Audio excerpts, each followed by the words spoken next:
जय हिंद, वंदे मातरम। स्वागत है आप सभी का सक्सेस वर्ल्ड एमसीक्यू चैनल पर। तो फ्रेंड्स, आज की इस वीडियो में बिहार मध्य निषेध सिपाही की नई भर्ती के लिए प्रैक्टिस सेट 3 को कवर करेंगे। तो जल्दी से आप सभी लाइव में जुड़ जाइए। सभी को गुड इवनिंग। और जो भी स्टूडेंट चैनल पर पहली बार आए हैं, आप लोग डेली क्लास टाइमिंग को नोट कर सकते हैं। PDF आपको टेलीग्राम पर मिल जाएगा। टेलीग्राम का लिंक डिस्क्रिप्शन बॉक्स में है, जाकर ज्वाइन कर सकते हैं। तो चलिए इसी के साथ आज के सेशन को स्टार्ट करते हैं। तो चलिए शुरुआत करते हैं फर्स्ट क्वेश्चन से। पहला प्रश्न है, उस रोजगार की स्थिति को क्या कहते हैं जिसमें कृषि श्रमिकों की उत्पादकता शून्य होती है। आप लोगों को आंसर करने के लिए लाइव चैट का ऑप्शन दिया गया है, तो प्रत्येक स्टूडेंट को आंसर लाइव चैट में करते जाना है। तो देखिए, पहले प्रश्न का राइट आंसर क्या होगा। ऑप्शन सी के साथ जाएगा प्रच्छन्न बेरोजगारी। सी ऑप्शन जो ही बच्चे दिए हैं बिल्कुल सही जवाब है। ये प्रश्न आप लोगों के लिए इम्पोर्टेंट रहेगा, इसको मार्क कर लेंगे। दूसरा प्रश्न है, निम्नलिखित में से कौन सी मदें समवर्ती सूची के अंतर्गत आती है। चलिए आप सभी दूसरे के लिए आंसर बताएंगे, कौन सी मदें समवर्ती सूची के अंतर्गत आती है। तो इस प्रश्न का सही जवाब है मजदूर संघ जो है ये समवर्ती सूची के अंतर्गत आते हैं। तीसरा प्रश्न है, ताम्र की डिस्क में एक छेद है, यदि डिस्क को गर्म किया जाए तो छेद का आकार क्या होगा। तो आप लोग इमेज में देख सकते हैं, ये एक ताम्र का डिस्क है और बीच में एक छिद्र है। अगर इसको गर्म किया जाएगा तो ये जो छिद्र का आकार है क्या होगा। तो इस प्रश्न का सही जवाब है बढ़ जाएगा। फर्स्ट ऑप्शन जो ही बच्चे दिए हैं बिल्कुल सही जवाब है। नेक्स्ट क्वेश्चन, निम्नलिखित में से वह धातु कौन सी है जिसका प्रयोग विद्युत चुंबक के रूप में नहीं किया जाता है। चलिए आप सभी चौथे के लिए आंसर बताएंगे, बिल्कुल टॉप लेवल का प्रश्न है। तो चौथे प्रश्न का राइट आंसर होगा ऑप्शन डी, कोबाल्ट का प्रयोग नहीं किया जाता है। ध्यान रखना है, एक प्रश्न पूछा जाता है कि विटामिन B12 में कौन सी धातु पाई जाती है, तो याद रखना है यही कोबाल्ट पाया जाता है विटामिन B12 में, और इसका रासायनिक नाम क्या होता है, तो साइनोकोबालामिन। नेक्स्ट क्वेश्चन, प्रकाश तरंगे हैं, आपको बताना है प्रकाश कौन सी तरंगे हैं। विद्युत तरंग है, चुंबकीय तरंग है, विद्युत चुंबकीय तरंग है या स्थिर वैद्युत तरंग है। तो पांचवे का राइट आंसर होगा सी ऑप्शन, प्रकाश जो है ये एक विद्युत चुंबकीय तरंग है। सी ऑप्शन जो ही बच्चे दिए हैं बिल्कुल सही जवाब है। गैल्वेनोमीटर के द्वारा पता लगाते हैं, आप लोग इमेज में देख सकते हैं ये गैल्वेनोमीटर है, इसके द्वारा किसका पता लगाया जाता है। तो राइट आंसर क्या होगा इसका।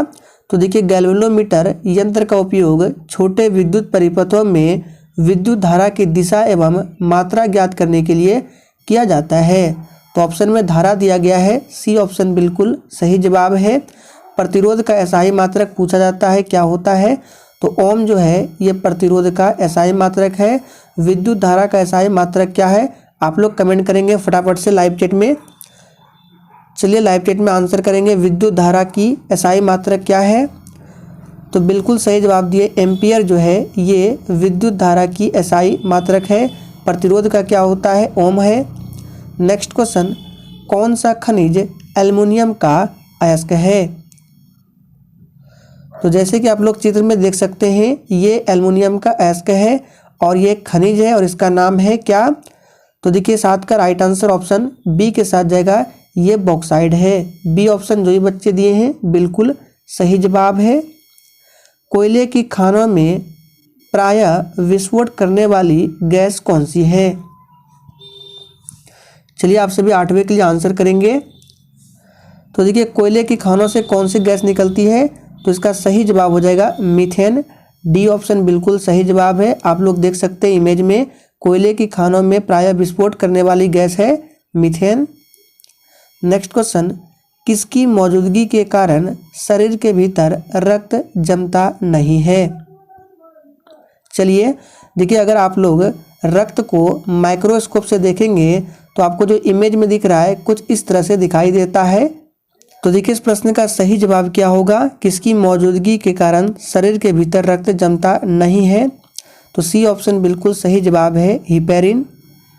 नेक्स्ट क्वेश्चन, उस व्यक्ति को क्या कहते हैं जो वैज्ञानिक आधार पर मानचित्रों को बनाने का कार्य करता है। ये प्रश्न आप लोगों के लिए इम्पोर्टेंट रहेगा, इसको आप लोग मार्क कर लेंगे। चलिए तो देखिए इस प्रश्न का सही जवाब है मानचित्रकार, कार्टोग्राफर। मानचित्रकार हिंदी में और इंग्लिश में कार्टोग्राफर बोला जाता है उस व्यक्ति को जो वैज्ञानिक आधार पर मानचित्र को बनाने का कार्य करते हैं। निम्नलिखित में से कौन सा वायु से स्थल प्रक्षेपास्त्र है। चलिए आंसर करेंगे। तो इस प्रश्न का सही जवाब है बी ऑप्शन, आकाश होगा। नेक्स्ट क्वेश्चन, किस प्रकार की बाजार व्यवस्था में बाजार अथवा उद्योग पर एक ही विक्रेता का वर्चस्व होता है। चलिए आंसर करेंगे, ये इकोनॉमिक्स का प्रश्न है। तो 12वें का राइट आंसर ऑप्शन बी होगा, एकाधिकार में। नेक्स्ट क्वेश्चन, प्रच्छन्न बेरोजगारी को और किस नाम से भी जाना जाता है। वेरी वेरी मोस्ट इम्पॉर्टेंट प्रश्न आप लोगों के लिए। प्रच्छन्न बेरोजगारी को और किस नाम से जाना जाता है। तो इसका सही जवाब है अल्प रोजगार। नेक्स्ट क्वेश्चन, निम्नलिखित में से कौन से भारतीय संसद के संगठक है। चलिए यानी कि पूछ रहा है कि संसद जो है ये कितने चीज़ों से मिलकर बना होता है, कितने अंग है संसद के। तो 3 अंग है, राष्ट्रपति, राज्यसभा, लोकसभा। देखिए अगर बात करें कि संसद के बारे में, ये जो संसद है इसके बारे में संविधान के किस आर्टिकल में बताया गया है। तो आर्टिकल 79 में ये संसद के बारे में बताया गया है। बात करें राज्यसभा के बारे में तो 80 में बताया गया है और लोकसभा के बारे में 81 में बताया गया है। आप लोग कमेंट करेंगे कि राष्ट्रपति के बारे में संविधान के किस आर्टिकल में बताया गया है। और देखिए अगर राष्ट्रपति बनना है तो न्यूनतम उम्र जो है 35 वर्ष होना चाहिए। राज्यसभा का सदस्य बनने के लिए 30 वर्ष और लोकसभा का सदस्य बनना है तो न्यूनतम उम्र जो है 25 वर्ष है। इन सभी बात को ध्यान रखना है। निम्नलिखित में से कौन से भारत राज्य का कार्यपालक अध्यक्ष है। चलिए 15 के लिए आप सभी आंसर बताएंगे। तो देखिए भारत का राष्ट्रपति कार्यकारी शाखा का अध्यक्ष होता है, वह राष्ट्र अध्यक्ष भी होता है। तो सही जवाब है राष्ट्रपति। कोणार्क का सूर्य मंदिर किसने बनवाया था। और देखिए अगर आप लोगों को सेशन पसंद आ रहा है तो सभी लोग सेशन को लाइक करें, सेशन को शेयर करें। तो देखिए कोणार्क का जो सूर्य मंदिर है ये उड़ीसा राज्य में स्थित है और इसको किसने बनवाया था। तो नरसिंह देव प्रथम ने। बी ऑप्शन बिल्कुल सही जवाब है, ध्यान रखना है। और ये कहाँ पर है तो उड़ीसा के कोणार्क में स्थित है। और ये जो मंदिर है यूनेस्को का एक विश्व धरोहर स्थल भी है, ध्यान रखना है। बंगाल के प्रथम गवर्नर जनरल कौन थे। चलिए 17 के लिए आंसर बताएंगे। बंगाल के प्रथम गवर्नर जनरल कौन थे। तो सही जवाब है वॉरेन हेस्टिंग। ये बंगाल के प्रथम गवर्नर जनरल थे, ध्यान रखना है। वॉरेन हेस्टिंग्स 28 अप्रैल 1772 से 20 अक्टूबर 1774 तक फोर्ट विलियम यानी कि प्रेसिडेंसी के प्रथम गवर्नर थे और 1774 में इन्हें बंगाल का प्रथम गवर्नर नियुक्त किया गया था और ये भारत के प्रथम गवर्नर भी थे, ध्यान रखना है। निम्नलिखित में से किस देश में से अमेजन नदी बहती है। चलिए आप सभी 18 के लिए आंसर बताएंगे। किस देश में से अमेजन नदी बहती है। तो देखिए अमेजन नदी दक्षिण अमेरिका उष्णकटिबंधीय वनों से होकर मुख्यतः ब्राज़ील में प्रवाहित होती है। तो इसका सही जवाब होगा C option, Brazil. Next question, Sahyadri पर्वत श्रृंखला का अन्य नाम क्या है। चलिए आंसर बताएंगे। तो देखिए पश्चिमी घाट कहें या सह्याद्री पर्वत एक ही बात है, यानी कि सह्याद्री पर्वत श्रृंखला का अन्य नाम पश्चिमी घाट है। सी ऑप्शन इस प्रश्न का बिल्कुल सही जवाब है। जीवाणु की खोज किसने की थी। चलिए आंसर बताएंगे। बहुत ही शानदार प्रश्न है, जीवाणु की खोज किसने किया था। तो 20 का राइट आंसर है option A, Antonie van Leeuwenhoek ने जीवाणु का खोज किया था, ध्यान रखना है। नेक्स्ट क्वेश्चन, निम्न में से किस राज्य को बेटी बचाओ बेटी पढ़ाओ अभियान के तहत सर्वश्रेष्ठ प्रदर्शन करने के लिए राष्ट्रीय पुरस्कार से सम्मानित किया गया? तो 21 का राइट आंसर सी हो जाएगा, हरियाणा। सौर मंडल का जनक किसे कहा जाता है? चलिए आंसर बताएंगे। तो देखिए, सौर मंडल का जनक सूर्य को बोला जाता है। सी ऑप्शन जो ही बच्चे दिए हैं बिल्कुल सही जवाब है। देखिए, सूर्य जो है ये एक गैसीय गोला है और इसमें 71% हाइड्रोजन पाया जाता है और इसमें 26.5% इसमें हीलियम होता है और 2.5% अन्य गैसें होते हैं। ध्यान रखना है। सौरमंडल का सबसे बड़ा ग्रह कौन सा है? बृहस्पति है। सबसे छोटा बुध है और सबसे गर्म ग्रह जो है वो शुक्र ग्रह है।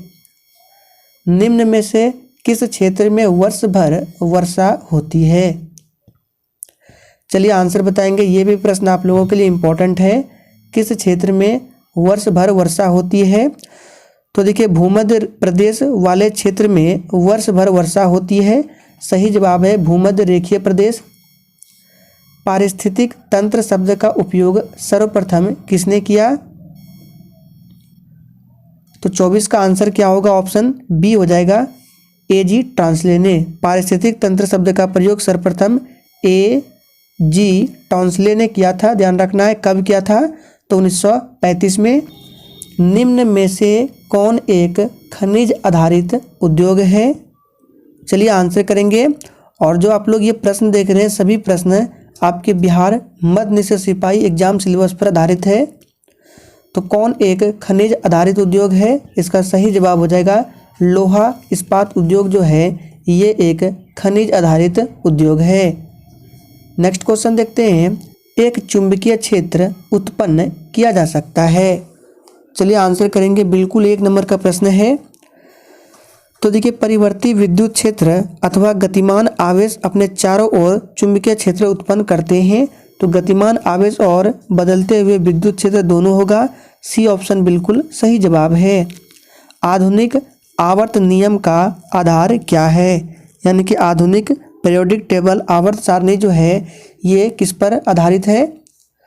तो देखिए, मोसले ने मेंडलीव के आवर्त नियम को संशोधित करके आधुनिक आवर्त नियम प्रस्तावित किया, जिसके अनुसार तत्वों के भौतिक एवं रासायनिक गुण जो होते हैं उनके परमाणु क्रमांकों के आवर्ती फलन होते हैं। आप लोगों ने ये पढ़ा होगा।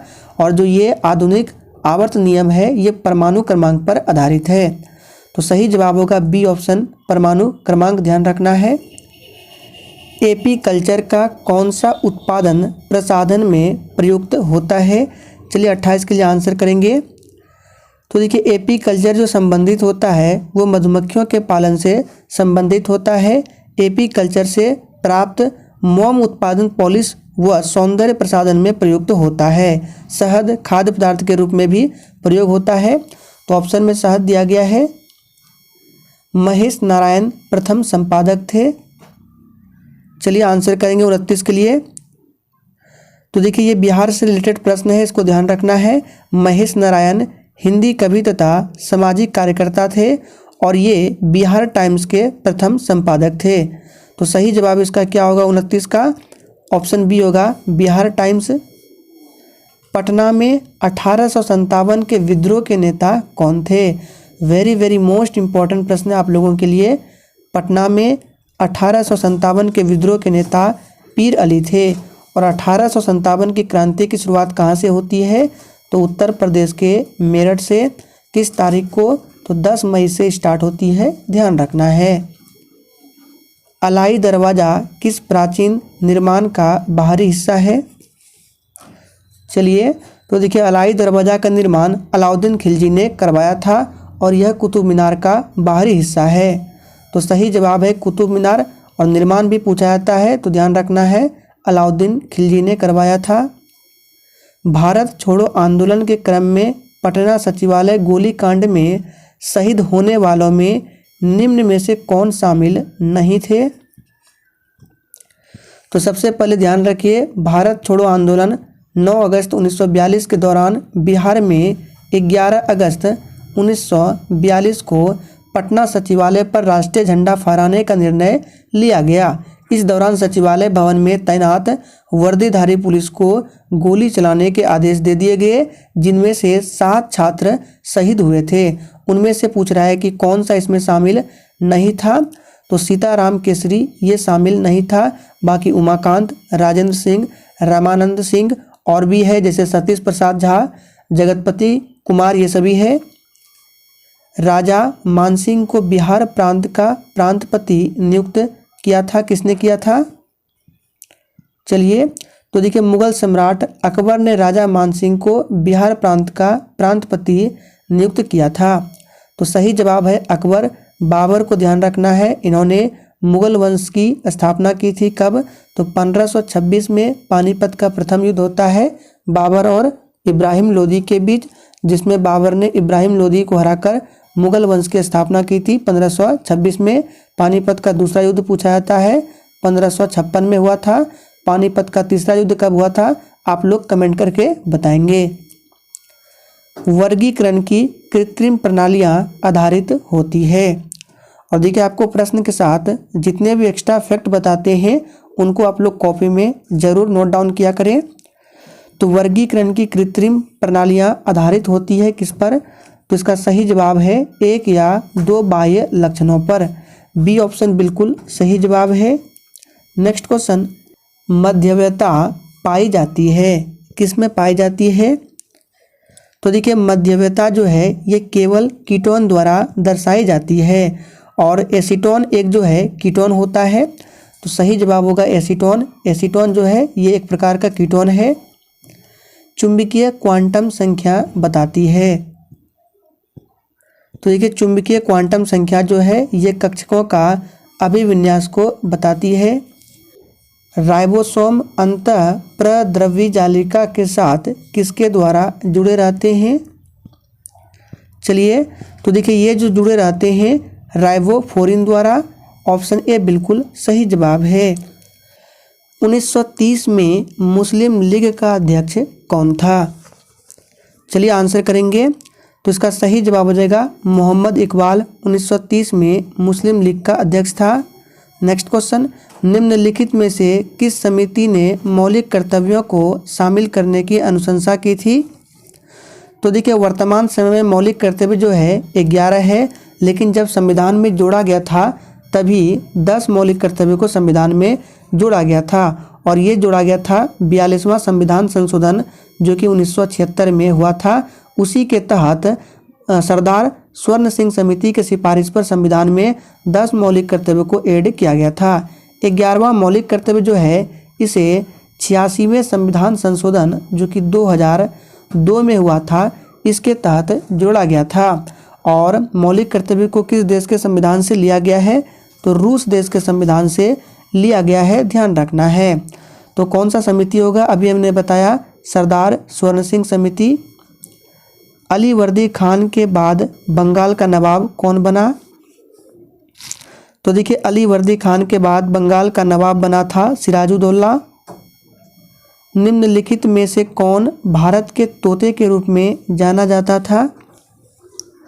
देखिए ये प्रश्न पूछा गया एग्जाम में। तो भारत के तोते के रूप में अमीर खुसरो को जाना जाता था। निम्नलिखित में से कौन सा भारत में श्रम के बारे में सही है? तो 42 का राइट आंसर होगा, यह सबसे अधिक मात्रा में है।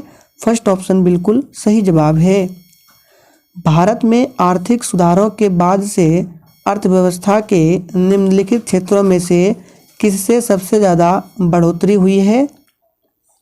तो सबसे ज़्यादा बढ़ोतरी जो हुई है ये तृतीय क्षेत्र से, ध्यान रखना है। सी ऑप्शन बिल्कुल सही जवाब है।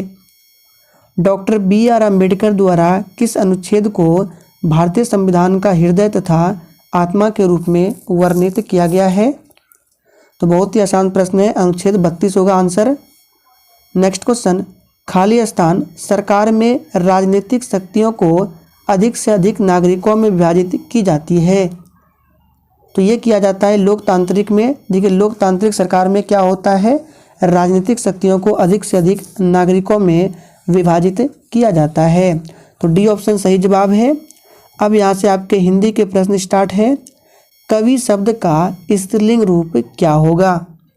सोच समझकर आंसर बताना है। तो देखिए कवि का होता है कवयित्री, इस तरह से लिखा जाता है कवयित्री, ठीक है। तो ये जो लिखा गया है बिल्कुल शुद्ध रूप लिखा गया है कवयित्री का, तो ध्यान रखना है। तो इसका देखिए किस ऑप्शन में दिया गया है, ऑप्शन सी में दिया गया है कवयित्री। नेक्स्ट क्वेश्चन, परिधि शब्द का समानार्थी क्या है? तो देखिए आप लोगों ने पढ़ा होगा परिधि परिमाप एक ही बात है, तो बी ऑप्शन सही जवाब है। वृत्त की परिधि, आयत का परिमाप। नेक्स्ट क्वेश्चन, अतिथि के लिए चाय लाओ, इस वाक्य में अतिथि के लिए में कौन सा कारक है? तो के लिए जो है कौन सा कारक है? ये संप्रदान कारक है। नेक्स्ट क्वेश्चन, निम्नलिखित शब्दों में से कौन सा शब्द शुद्ध है? देखिए इसके ऑप्शन जो है इसमें मैथिली भी सही लिखा गया है, अनाधिकार भी सही लिखा गया है, स्मरण भी सही लिखा गया है, वाहिनी जो है ये अशुद्ध है। यानी कि ये प्रश्न जो है अशुद्ध बताना था कि इसमें कौन सा अशुद्ध है।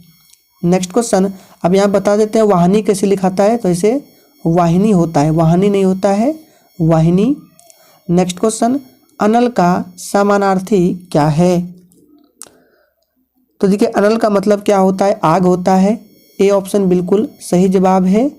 तो फ्रेंड्स आज के सेशन में हम लोगों ने 50 प्रश्नों को कवर किया।